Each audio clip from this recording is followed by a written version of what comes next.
You weren't pleased with what you saw of that sprinkler demonstration. Very disappointing, and certainly I've got to take personal responsibility. The department had worked very hard for about 2 weeks prior to the demonstration. I think the point of having sprinkler systems came across loud and clear, and I'm very thankful for that. But we skipped some steps that day, and in that I was personally there, I've got to take responsibility. So it was a disappointment. What type of things were missed that should have happened? NFPA, National Fire Protection Association, has developed a pretty clear checklist of what the responsibilities are when a company operates at a training event that involves live structural fire. And I think we skipped the big steps of having that check sheet to having a detailed plan. A backup line would have been appropriate. To have the backup line staffed is a mandate. We should have had a identified safety officer. I do believe that we're one of the best fire departments in this nation. I do believe we have one of the greatest safety records. However, we let our hair down. I'm not sure that there was an incident command structure set up or a written plan or a couple of more items that were less than appropriate.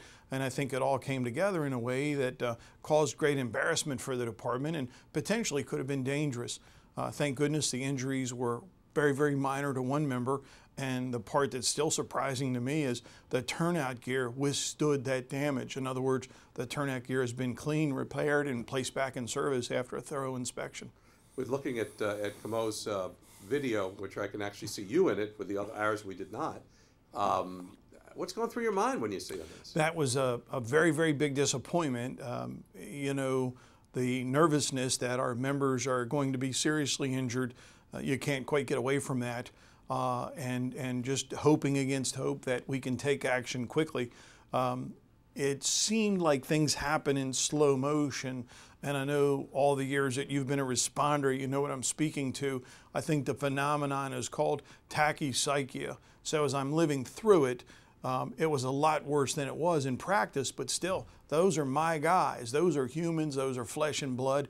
And the last thing I wanted to see was even a scratch on their bodies, in that this was an extra detail. This was an assignment they didn't have to plan on that day, if you will. But by not following the procedures, and of all people and of all departments. So I think it reinforces a couple of things.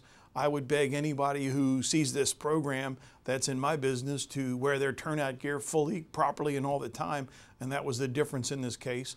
I think the next thing is that when you know there is a plan, in our case, we have a detailed 1403, and it got set aside. And again, I've got to take personal accountability for that. How does that happen with Dennis Rubin, who was involved in that early on?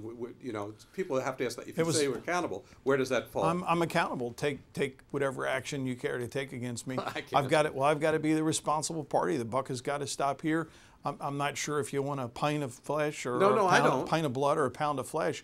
But the responsibility is it was a human error. I doubt many people or anybody has ever made a mistake before, but I know that I have, and this certainly goes into that category. And instead of stepping out of my vehicle and walking to the podium, personally, the way I'll change my behaviors is I'll go through every detail, every item, because again, I knew better. In 1985, I went to work in Mesa, Arizona on May 6th. The reason why I point out the date, on May 5th, Greg Flager was burned tremendously, severely at a training event, and I got to be directly involved in helping develop the 1403 standard with Chief William Peterson of Plano, Texas, and I do know better. I'm positive that if I were at the management level, meaning laying out the hose lines and bleeding off the lines, I think I would have been able to manage that a little bit better. Two questions have come up along that. One is, shouldn't you have people below you that should handle that? Well, I think if you make that assumption, you'll find yourself in an embarrassing position. And again, it is great to have a tremendous amount of trust and faith, but I'd have to take a page out of one of the previous presidents, and that is to trust but verify. And again, in the balance are three humans. And again, the injuries to one member was superficial at best. Did stay in the hospital overnight because it was a facial burn the size of a quarter and a hand burn the size of a dime. But with that said, I don't want anything to happen to my members. So that verify part is what I will do different next time. Should they have gone into that structure? That I would have to say that that's probably questionable as well. Our Chief Safety Officer, William Flint, has taken on the responsibility to develop a detailed report. I'm hoping that we can learn from the report organizationally, but also that we can share it with other departments. Excuse me.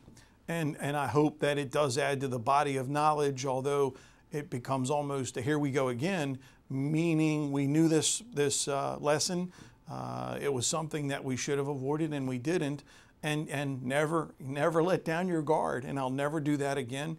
And again, trust but verify. And those are the two things I didn't do. Two criticisms of Dennis Rubin that have come across my way, not from your enemies, sure, but from your friends, from people that who know you. One is they were not happy with you saying that it looked like a comedy act to Ed Como. Do you regret those words? You think those words were adequate? It still, in my mind, looked like a comedy act for firefighters to be fully involved and not have a backup line.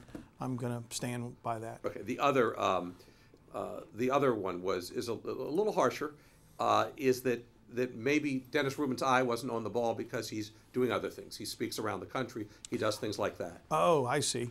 That day, after reporting for work 2 hours early and spending the day with the city attorneys, my mind was on something different, but it's on this department. I probably work between 60 to 80 hours a week every week. So I'm sorry I'm not here 24 hours a day, 7 days a week, but it's really tough to do that. I'll work on getting a little bit better at that. Do you think they're valid? Do you think it's I think it's ridiculous. Okay. That's what I asked. I'm just being honest with you. Well, I think, not focusing when I arrived and being under the pressure that it's time for the show to start, I can never do that again. And again, if those firefighters get burned because I go around the country, I probably need a lot more evidence of that direct connection. If the chief's going to say that it appeared to be a comedy act and he's going to stick by it, I would have to say the chief is he's the chief comedian because he staged it, he orchestrated it, and he narrated it. And the first frustrating part about it to us is one of my members was hospitalized from this comedy act. And we take it serious. This live burning that took place over there, even though it was supposed to be in a controlled environment, some of my members have been disciplined and placed on charges and suspended for live burning in the district without permission, even though it was for training purposes. So for the chief to take this lackadaisical attitude about this action, I just find it hard to believe. If it's a controlled burning, if it was something that was taking place at the academy and we were following the NFPA standards, then I could applaud him for that. But this was like an ad hoc move, something that he was doing, shooting from the hip, didn't have the necessary backup line to support what he was doing. And here again, my members have been disciplined for making decisions that didn't follow our SOPs and our guidelines, and I just don't think we can look the other way and say, well, the chief did it, it's okay. It's not okay. He says he takes responsibility, though. Yeah, but saying you're taking responsibility, and then I look in the same article or his response to what happened, and he's talking about writing an article to publish it. So here again, I mean, it makes you wonder, you're the one that's responsible for it, you orchestrated it, and now you're going to turn around and write an article and publish and benefit from it. I think a lot of the chief's action in the department kind of pictures or parallels the administration action. In other words, you do as I say, do not as I do. The way this appears, and we can't accept it. We have started looking into this. We're trying to figure out all of the rules that were violated, and I'm just going to let it be known. I'm going to the elected officials with this and let it be known that if we have to live by the rules, everybody should have to live by the same rules, especially when the safety of my members is at stake. What should happen? What action should be happening for the chief, against the chief? Well, here again, we want to bring out the facts. And once we present the facts to the elected officials, then we'll just let the chips fall where they may. But I can't just go to sleep at the wheel and allow this to go unnoticed or not bring it to the attention of the public.